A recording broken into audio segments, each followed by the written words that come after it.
Hello বন্ধুরা, welcome back to দীপসার ছোট্ট জগৎ। আশা করি তোমরা সবাই ভালো আছো, আমরাও খুব ভালো আছি। আমি পিয়ালি আরও একটা ভিডিও নিয়ে তোমাদের সামনে হাজির হলাম। তো দেখতেই পাচ্ছ, যে বুঝতেই পারছো, একটা রেসিপি তোমাদের সাথে শেয়ার করব। এদিকে দেখো, দুটো মিডিয়াম সাইজের পেঁয়াজ নিয়ে নিয়েছি, আর ধনেপাতা তোমার এই একটা আর কি বান্ডিল নিয়ে নিয়েছি। তো সবগুলোই কুচিয়ে নিচ্ছি ভালো করে, ছোট ছোট করে। পেঁয়াজ দুটো মিডিয়াম সাইজের ভালো করে কুচিয়ে নিয়েছি। তারপরে ধনেপাতাগুলো ভালো করে বেছে বাছাই করাই ধনেপাতা, তো ধুয়ে ভালো করে ছোট ছোট করে কুচি কুচি করে কেটে নিয়েছি। এরপরে এই দিকে দেখো হচ্ছে 6টা ডিম নিয়ে নিয়েছি। 6টা ডিম এবারে সেদ্ধ করতে দেবো। তো তোমরা যে পরিমাণ করতে চাও সেই বুঝে ডিম দেবে। এখানে একটা ডিমকে আমি 4 টুকরো করে কাটবো, সেই বুঝে আমি 6টা ডিম নিয়েছি, মানে আমার হবে 4 6 24 পিস। তো এখানে আমি ডিম সিদ্ধ করে ডিমের খোসাগুলোকে ছাড়িয়ে নিয়েছি, দেখতেই পাচ্ছ।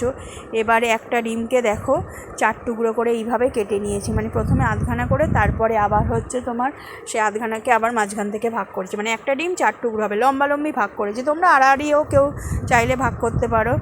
লম্বালম্বি বেশ দেখতে বড় বড় হবে বলে লম্বালম্বি ভাগ করেছি। এই দেখো, এখানে আমি 6টা ডিমকে ভালো করে ভাগ করে নিয়েছি। এরপর সামান্য পরিমাণে বিন নুন, এমনি নুনও তোমরা চাইলে হচ্ছে ছড়াতে পারো। আমি বিন নুন যেহেতু বাড়িতে ছিল, বিন নুন ভালো করে হচ্ছে ছড়িয়ে নিয়েছি। দেখো, ব্ল্যাক সল্ট লেখাই রয়েছে, তো ভালো করে বিন নুন ডিমের উপরে ছড়িয়ে নিচ্ছি,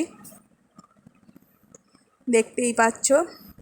বিন নুন ছড়ানোর পর এরপর হচ্ছে তোমার গোলমরিচের গুঁড়ো সামান্য পরিমাণে হচ্ছে ছড়িয়ে নেবো। গোলমরিচের গুঁড়ো কিন্তু বেশি দেবে না, কারণ বেশি দিলে আবার ঝাল হয়ে যাবে, তখন বাচ্চাদের খাওয়ার পক্ষে সেটা সমস্যার সৃষ্টি হবে, সেই জন্য অল্প করে দিয়ে দেবে। না দিলেও কোনো অসুবিধে নেই, আমার ডিমটার যেহেতু টেস্ট হবে বলে ওই জন্য আমি বিন নুন আর হচ্ছে তোমার গোলমরিচ গুঁড়ো ছড়িয়ে নিয়েছি। এরপরে দেখো, সেই বাটিতে তোমার হচ্ছে পেঁয়াজ আর যেটাই হচ্ছে তোমার ধনেপাতা কুচিয়ে রেখেছিলাম, ওই বাটিটায় বেসন দিয়ে দিচ্ছি। তো বুঝতেই পারছো, আজকের বানাবো হচ্ছে ডিমের পকোড়া। ডিমের চপ কিন্তু আলাদা, ডিমের পকোড়া আলাদা। তোমাদের সাথে আমি আগে ডিমের চপ শেয়ার করেছি, তো যদি কেউ ভিডিওটা না দেখে থাকো, দেখতে চাও, অবশ্যই চলে যাবে আমার ভিডিওতে, হচ্ছে তোমার ডিমের চপ হচ্ছে রেসিপি আছে। আর এটা আজকের বানাবো ডিমের পকোড়া, দুটো দুভাবে বানানো, একটু দেখে নেবে। প্রথমেই দিয়ে দিলাম বেসন, এরপর দিয়ে দিচ্ছি দেখো কর্নফ্লাওয়ার। কর্নফ্লাওয়ার বা চালের গুঁড়ি দিলে কি বলো তো, জিনিসটা হচ্ছে খুব খাস্তা হয়। তো এখানে 2-3 চামচের মতো হচ্ছে কর্নফ্লাওয়ার দিয়ে দিয়েছি, দেখতেই পেলে 3 চামচ দিয়েছি। আর বেসনটা আমি আন্দাজ মতো নিয়েছি, বেসনটার অতটা আমি ঠিক মানে এটা মনে নেই পরিমাণটা। আর এখানে দেখো সামান্য পরিমাণে হলুদ গুঁড়ো দিয়ে দিচ্ছি। এরপর আস্তে আস্তে মশলা যা যা লাগবে, খুব বেশি মশলার প্রয়োজন হয় না, সেইগুলো দিয়ে দিচ্ছি। নুন পরিমাণ মতো দিয়ে দেবে, দেখতেই পেলে প্রথমে হলুদ গুঁড়ো দিয়েছি, তারপরে নুন দিলাম। এরপর হচ্ছে তোমার দিয়ে দেবো সামান্য পরিমাণে হচ্ছে জিরে গুঁড়ো। জিরে গুঁড়ো তোমার ওই 1 চামচ, চা চামচের 1 চামচ দিলেই হবে। হলুদের পরিমাণ সামান্য দেবে।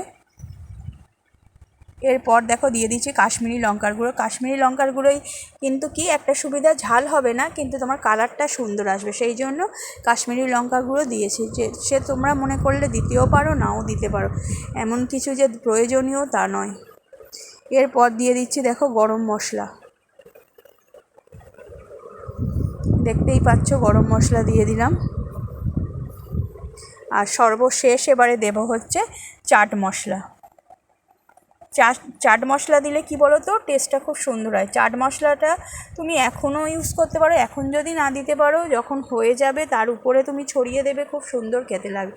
এবারে দেখো আমি হাতটাকে ভালো করে ধুয়ে নিয়েছি, ধুয়ে এবার হাত দিয়েই মাখছি, কারণ হাত দিয়ে না মাখলে না এইসব জিনিস ঠিকমতো মাখা হয় না।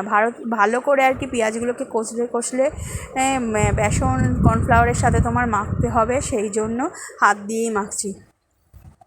চামচ দিয়ে বলো এইসব জিনিস মাখা যায় না, সবাই জানো। মাখার আগে আর কি হাতটাকে ভালো করে ধুয়ে নিতে হবে, এটাই ব্যাপার। এই দেখো ভালো করে আমি মেখে নিচ্ছি, দেখো পেঁয়াজের সাথে একদম বেসনগুলো ভালো করে মেখে নেওয়া হয়েছে। এরপর সামান্য পরিমাণ আমার জল লেগেছে, জলটার মানে ঢালাটা দেখানো হয়নি, তো একদম সামান্য পরিমাণ জল দিয়ে দেখো ব্যাটারটা আমার তৈরি হয়ে গেছে, দেখতেই পাচ্ছ এখানে কি সুন্দর দেখতে হয়েছে। এবারে ওই যে ডিমগুলোকে কেটে রেখেছিলাম, ডিমগুলো একটা একটা করে হচ্ছে এর মধ্যে দিয়ে, এই বেসনের ব্যাটারটার মধ্যে দিয়ে আস্তে আস্তে হচ্ছে মানে পুরোটাকে ভালো করে লাগিয়ে নেবো। ব্যাটারটা কিন্তু খুব পাতলা করবে না, কারণ খুব পাতলা করলে ডিমের গায়ে লাগবে না। তো এই দেখো ব্যাটারটা মোটামুটি মানে খুব পাতলাও নয় একদম শক্ত সেটাও নয়, মিডিয়াম করবে। এই দেখো কি সুন্দর ডিমের গায়ে লেগে গেছে। আর একটা কথা, তেলটাকে গরম করে নেওয়ার পর কিন্তু, সর্ষের তেলেই আমি ভাজছি, তেলটাকে গরম করে নেওয়ার পর কিন্তু ফ্লেমটাকে আস্তে দেবে বা মিডিয়াম ফ্লেমে দেবে, কারণ জোরে ফ্লেমে দিলে কিন্তু ডিম ছেটকায়। এইটা বারবার বলে দিচ্ছি, এটা একটু বুঝে সুঝে, কারণ জোরে কেউ দেবে না, মিডিয়াম ফ্লেমে বারবার করবে, বারংবার বলে দিচ্ছি, নাহলে কিন্তু ছিটকবে। দেখতেই পাচ্ছ আমার ডিমগুলোকে আর দেখা যাচ্ছে না। ব্যাটারটা এমনভাবেই তৈরি করবে যাতে ভালো করে ডিমের গায়ে লেগে যায়। তো একটা একটা করে ডিম ব্যাটারে দিয়ে তোমার তুলতে হবে, কারণ একসাথে তুমি যদি বেশি দিয়ে দাও ব্যাটারের মধ্যে তখন ওই কুসুমগুলো গলে যেতে পারে। সেই জন্য একটা একটা করে ডিম ধরে তোমার ব্যাটারটাকে আলতু করে ভালো করে গায়ে লাগিয়ে তারপরে তেলের মধ্যে ছাড়বে। তো এখানে দেখো আমি একবারে 4-5টা করে দিয়েছি, তার বেশি দিইনি, কারণ তার বেশি দিলে একসাথে গায়ে গায়ে বড্ড লেগে যায়, তাতে অসুবিধা হয়।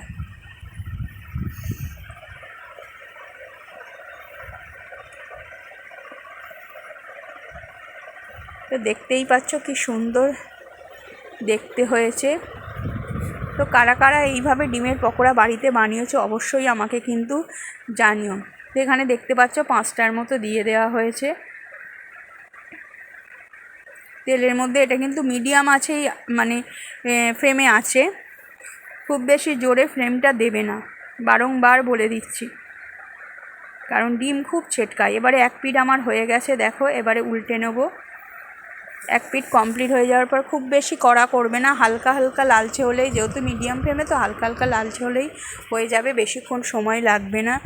আর খুব সুন্দর খেতে লাগে, মানে এই ডিমের পকোড়াগুলো একবার বানিয়ে দেখবে। আর সস আর চাট মশলা তুমি যদি উপরে ছড়িয়ে দিতে পারো, আর যদি কারোর বাড়িতে স্যালাড থাকে তো মানে শসা টসা থাকে তো ব্যাস, পুরো জমে যাবে সন্ধেবেলা স্ন্যাক্স। এই দেখো সবগুলোকে উল্টে নিচ্ছি, এক পিঠ আমার হয়ে গেছে, আমি ভালো করে হচ্ছে উল্টে নিলাম। এবারে একটা প্লেটে দেখো তুলে নিয়েছি, দেখো প্লেটে হচ্ছে তুলে নিলাম। তো কি সুন্দর দেখতে হয়েছে দেখো। এইভাবে প্রত্যেকে একবার বানাবে, গরম গরম দারুণ লাগবে।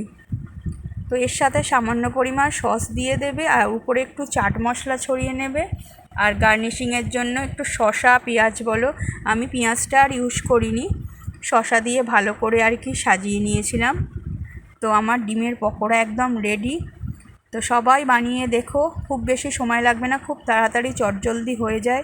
যারা যারা নতুন বন্ধু হয়ে আসছো চ্যানেলটাকে অবশ্যই সাবস্ক্রাইব করো, লাইক শেয়ার কমেন্ট করো, এইভাবে ভালোবাসা দিয়ে যেও, সবসময় পাশে থেকো, দীপসার সাথে থেকো, আমাদের সাথে থেকো।